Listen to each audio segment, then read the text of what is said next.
আপনাদেরকে একটি হাদিস পড়ে শোনাই, মন ভালো হয়ে যাবে, চোখে পানি চলে আসবে।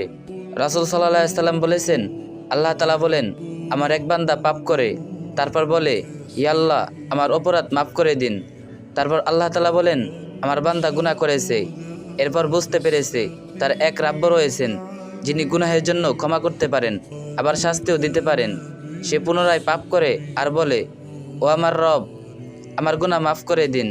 এরপর আল্লাহ তাআলা বলেন, আমার বান্দা অপরাধ করেছে, তারপর বুঝতে পেরেছে তার এক রাব্ব রয়েছেন যিনি গুনাহের জন্য ক্ষমা করতে পারেন, আবারও শাস্তিও দিতে পারেন। সে আবারও গুনাহ করে আর বলে, হে আমার রব, আমার পাপ ক্ষমা করে দিন। তারপর আল্লাহ তাআলা বলেন, আমার বান্দা গুনাহ করেছে, এরপর বুঝতে পেরেছে তার এক রাব্ব রয়েছেন যিনি গুনাহের জন্য ক্ষমা করতে পারেন, আবার তার বিচারও করতে পারেন। আমি আমার বান্দাকে ক্ষমা করে দিলাম, তার যা ইচ্ছা সে তা করুক।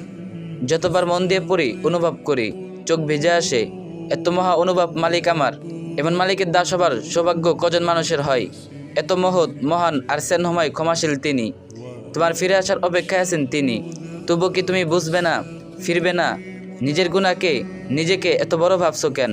তার অপার রহমত আর ক্ষমার চাইতেও নিজের অপরাধকে, গুনাহকে বিশাল মনে করার দুঃসাহস কিভাবে করছো? এত অহংকার কেন তোমার? এই সুন্দর হাদিসটি আরেকজনের সাথে শেয়ার করুন, আর যে যত পারেন কপি লিংক করে দিয়েন।